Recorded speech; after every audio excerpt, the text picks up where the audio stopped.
Welcome back to Josh Bearhart's Reading Room. I'm Josh Bearhart Hawk, author of the journal GPS Signal Lost and Legends and Tales, Creepy and Fun Stories to Tell Around the Campfire. And today we are continuing our reading of the journal. We are on to chapter 14. Chapter 13, very brief recap. We lost James. So we're moving on to chapter 14. Dealing with the aftermath of that information and what comes next.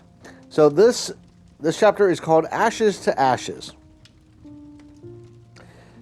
It had been a long day of research, but Josh had managed to find some answers as well as a few more questions after an avalanche of entries that appeared in the journal.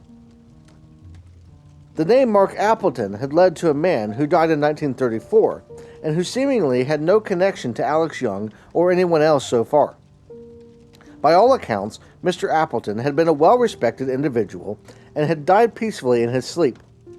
He had served as a deacon in his small-town church and was even elected mayor of Fredericktown, Ohio in 1900, serving 2 terms before retiring. Nothing seemed to be out of the ordinary with the public record of his life. The Caesar cipher had been easy for him as well, having worked with them several times in the past. Solving the cipher revealed a riddle that would be a bit trickier to figure out, as it mentioned a crypt and needing to call out a name, but there was nothing to point to a specific crypt or name. There was also a mention of a full moon and trees ablaze, and a quick search online for the moon cycles in 1964 showed a full moon on October 9th of that year, but that assumed trees ablaze meant fall colors and not a fire. The oddest thing to come from the research was that Alex Young's death wasn't mentioned anywhere. No newspaper articles, obituaries, death records, nothing at all to suggest that the man had ever even existed, outside of the one big article about the farm. The same seemed to hold true when it came to Heath, James, and Samantha. As much as he had searched, Josh couldn't find anything about them or the missing girl they were looking for. It was like any record of them had been wiped away. Pushing his chair back and standing up to take a break and rest his eyes, he stretched and tried to remember when he last ate. A low growling noise in his stomach told him that it had been too long, and he headed for the kitchen. Grabbing some ham from the refrigerator, he started making a sandwich before noticing the basement door was unlocked. Frowning, he walked over and slid the lock closed before returning to his food. Putting everything back and picking up his plate, he glanced over once more at the basement door, only to see the lock was unbolted again. Walking over, he relocked it and started heading for his office, before stopping in his tracks at the sound of the lock sliding open behind him. Before he could turn around, he heard the sound of the doorknob turning and hinges on the door creaking. Every fiber of his being was telling him to drop the food and run, but he was frozen in place. The smell of mildew from the basement filled the room, and a cold blast of air swirled through the kitchen. The sound of footsteps coming through the doorway caused the hair on his arms and neck to stand up. He closed his eyes and focused on breathing. It isn't real. It isn't real. He could feel the presence of someone or something standing right behind him, inches away. Every second seemed to stretch into an eternity. While the rest of his body remained motionless, his heart was attempting to escape. He tried to calm it, afraid the sound would cause whoever was standing behind him to act. As the thumping reached a crescendo, he prepared himself for what was to come. Then the footsteps began moving back toward the basement door. The hinges creaked again, and the sound of the door clicking and the lock sliding released him from the spell. Without looking back, he left the kitchen and went into his office, closing and locking the door as he entered it. Realizing his plate was still in his hand, he set it down on the desk, no longer interested in eating. Sitting down on the couch, he closed his eyes and began breathing exercises to relieve the anxiety.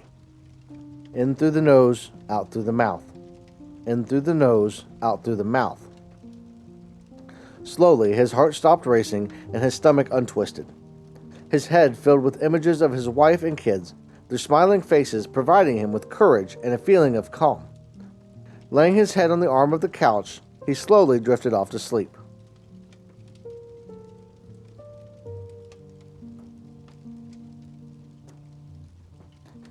Something had been different with the parking lot this time. The cars were all blue, and there was someone in the driver's seat of each one. Not someone different in each car, but the same person occupying every single vehicle. He didn't recognize them, but he felt as if he knew them. The screaming woman was wearing a red dress this time, and the man with the gun looked different. The sound of the gun going off brought the dream to an end, with songbirds filling the silence as Josh stirred. Sitting up in his bed, he looked around at the room and realized something was off. The last thing he remembered was laying down in his office. How could he have gotten up, changed clothes, and climbed in his bed without any memory of his actions? Getting out of bed, he followed his normal routine of a shower, pancakes, and sitting down to check his email and plan out the day. He felt the urgent pressure of a deadline, though he didn't know what was due. His calendar was empty, and he had no new mail or calls, and he hadn't heard from anyone in days. As if on cue, his phone dinged with a new message. He knew by now it would be some random message from the mysterious sender, telling him to go somewhere or do something he didn't want to do. At this point, he was getting tired of the game and just wanted it to end. Looking down, he raised an eyebrow as he read the text. "What's really buried in Mr. Appleton's grave?" The words echoed through the room as he said them, as if the walls were actively whispering the sentence back at him. Knowing it was futile to even try to resist at this point, he got up from the desk, grabbed his jacket, and left. Begrudgingly, a shovel from the garage was thrown in the trunk as he waited for the car to warm up. This was going to be one of those days. Arriving at the Fredericktown City Cemetery around lunchtime, he parked the car along the main stretch of road and grabbed the shovel before venturing out to find the grave. He hadn't seen any other vehicles or people on his drive up, so he concluded that no one would be there to question him about the tool he was carrying. Walking in and out of the rows, he spent the better part of 30 minutes reading each stone and looking for the name Mark Appleton. He finally spotted the grave about halfway between the road and the fence that marked the edge of the grounds, sitting under a large oak tree. Walking over, he verified the name and dates listed were right and started digging. Digging a grave isn't easy. Even when the top layers of dirt fall away, you wind up hitting more gravel than you imagine could possibly be there. Older graves next to trees, especially old, large oak trees, tend to have roots and rocks that slow or even stop progress. These roots can be several inches thick and even mistaken as stone after years of growth has hardened them. Josh had never dug up a grave before. He had seen them dug by cemetery workers in preparation for funerals, but they always used a backhoe. Now, as sweat poured from his forehead and his muscles ached, he understood why. Clouds had been rolling in when he arrived, slowly covering more of the sky as he dug. A light mist had begun to fall as he reached what he assumed to be the halfway point, but the biggest issue was darkness setting in. Being a little damp wasn't a big deal, but not being able to see anything would make digging impossible. He tried to pick up the pace, but he was digging up more root than dirt at this point, and he could barely lift his arms. On the verge of giving up, his shovel went into the ground one more time. Clunk. The sound of metal on metal caught him off guard. Graves were supposed to go down 6 feet, but this one appeared to be no more than 4. Using the shovel and then his hands, he moved enough dirt aside to reveal what appeared to be a lid on top of a cylindrical object. Digging away more earth, he was able to get his fingers around the container and finally pull it out of the ground. Wiping it clean, he found it was a dark metal tube with M. Appleton engraved on the bottom. It was about 8 inches tall and 5 inches in diameter, and had been sealed at the midpoint. Under any other circumstances, he would have been excited to find something like this, assuming it would have been a time capsule or a geocache. Slumping back against the wall of the hole, he took a deep breath and closed his eyes. There had to be more than an urn. Who would dig an entire grave just to shove a metal tube in it? Standing up, he raised the tube above his head and threw it at the ground in anger. With a loud bang, it hit a rock and popped open. Expecting to see ashes spilling out, he reached down and picked up the top half, surprised to find an envelope shoved inside. Pulling the paper out and examining it, he discovered it had a name written on the back: Heath Borgiers.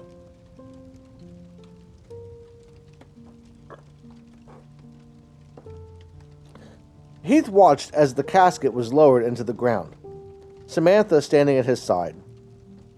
James' funeral had been a small one, with only a few friends who knew him as their favorite barkeep, Heath and Samantha, and a stray cat who wandered into the cemetery as the preacher was giving the eulogy.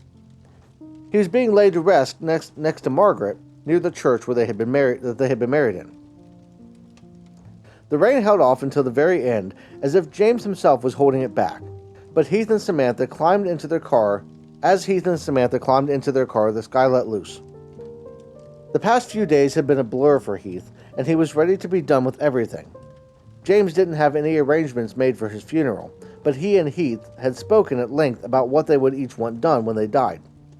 Based on those conversations, Heath ensured a small ceremony was set up as soon as he was able to leave the hospital. Everything James owned, including the bar, had been left to Heath. He would have gladly traded it all, though, to go back to the day of the explosion and change where he was standing. Arriving back at the office, Heath and Samantha went inside and collapsed together on the couch. They were both exhausted and out of tears, wanting nothing more than sleep. As they lay there drifting off, Heath thought about his parents. He didn't think of them often, and though James had become basically a father to him, he had never found anyone who came anywhere close to his mother. He had been 13 when they died, and until recently, he hadn't lost anyone else in his life. They had been traveling out of state, visiting family in New York, when the train they were on was involved in a head-on collision with another train. He had been left at home because he was sick, nearly dying himself before they left. His mother spent the days before they left next to his bed, dabbing his forehead with the wet rag to keep his fever down. The doctor told her she should prepare to bury her son, but she had refused to give up on him. Heath was convinced, even more than 30 years later, that her force of will had been the only thing to save him. He was beginning to recover when they left, but he wasn't well enough to travel with them. They were only supposed to be gone a week, but weather had delayed their return, and they wound up on a different train than they were originally scheduled for. News of the wreck spread quickly, and Heath knew it was his parents' train before word of their deaths had reached him. He thought that pain would never be matched, but losing James had proven that assumption wrong. Heath was almost asleep when a noise brought him back to consciousness. Samantha had started snoring softly as she lay on his chest. He smiled as he looked down at her, thankful she had been with him through this ordeal. Closing his eyes once more, sleep started to creep up. At that moment, nothing else in the world mattered. He didn't care about the case, Persephone or Dee, Alex Young or anyone else. He had no way of knowing what the next few weeks would bring.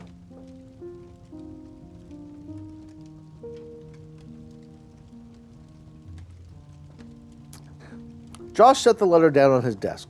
He had read it over and over. The first time in the dim evening light at the bottom of the 4-foot-deep grave. Then another 2 or 3 times before driving home. And now again sitting in his office. This was the first evidence outside of the journal that Heath had ever existed. But who was responsible for it? Picking up the letter again, he read it once more. Dear Heath, you don't know me, and I'll be long gone before you ever read this. I was very close with your parents before they passed away, and I promised them I would look after you if something were to ever happen to them. I've been keeping tabs on you since they died, but I myself am close to my end now, as well, and will no longer be able to provide my services. I cannot give the reason, but I must have this letter placed where I am to be buried, and you must find it on your own. I have made arrangements for you to meet someone in the near future who will take my place.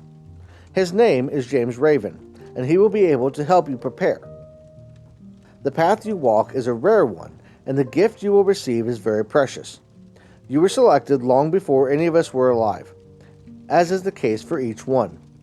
I wish I could give you more, but as I said, my time is short. Please remember to forgive and know things happen the way they do for a reason. Sincerely, Mark Appleton, Esquire. None of it made sense. Least of all, why it was buried in the grave of a man mentioned in the journal who died so long ago. For some reason, Heath hadn't found it, but why? According to the most recent entry, James was supposed to be researching this Mark Appleton guy. Had he not been able to find anything? Opening the journal, he expected to see a new entry, to shed light on what happened, but there was nothing. As the questions swirled around in his head, the silence was broken by the sound of a car door slamming outside. Getting up, Josh rushed to the front door just in time to see a blue sedan speeding out of the driveway. Opening the front door and stepping onto the porch, he watched the car disappear around a corner, and everything went silent again. Looking around for any sign of who had been there, something in the yard caught his eye. Walking down the steps and into the grass, he saw something silver laying on the ground. Leaning down, he picked up the object and examined it. It appeared to be part of a necklace or some piece of jewelry, though he wasn't sure where it could have come from. The solid circular shape reminded him of a coin, but it had a hole in the top.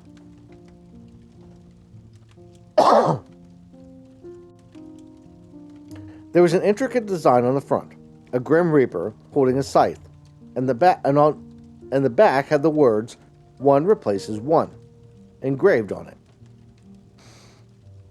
The sound of something growling pulled his attention from the coin, and he looked around for the source, failing to see anything. Slowly, he stepped backwards up the stairs and onto the porch.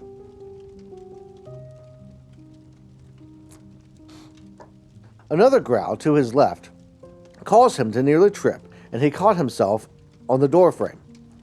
He could hear something walking through the grass as he turned and ran through the door, slamming it behind him. Bolting the door shut, he went through the rest of the house and made sure everything was secure and no one else was there. As soon as he was confident in his safety, he went back to the office and collapsed on the couch. In through the nose, out through the mouth. In through the nose, out through the mouth. He didn't think sleep would be possible, but he somehow found himself standing in the parking lot again. This time though, there was only one car. A blue sedan sat in front of him with a familiar yet unknown person behind the wheel. Their eyes met, and a scar on the man's left cheek was visible as he took a drag off his cigarette. The man opened the door of the car and stepped out, tossing the cigarette to the side and reaching back to the car to grab something. As he stepped aside and closed the car door, Josh could see what the man had pulled from the car. Stepping forward, the man smiled an almost evil-looking smile as he ran his hand along the long, silver blade of a scythe.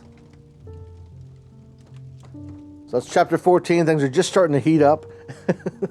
But you'll have to wait until next week to get chapter 15, unless you want to go over to Patreon, because on Patreon, hey, everything comes out a week early, and there's going to be some behind-the-scenes stuff. I'm going to be talking a lot more about the book and that kind of stuff, where the inspiration came from, going over certain things, different pieces and parts of the story, really picking it apart, and talking about some other stuff. So keep an eye out for that. But that's all I got for this one. I do want to thank you all for watching. Make sure you hit that like button down below if you enjoyed the chapter. Subscribe if you're not already subscribed. Hey, subscribe. You're through 15 chapters at this point. 14 chapters. So, I would think that by this point, you should be knowing that you want to subscribe, right? But that's all I got for now. Everybody have a great rest of your day, and I will see you in the next one.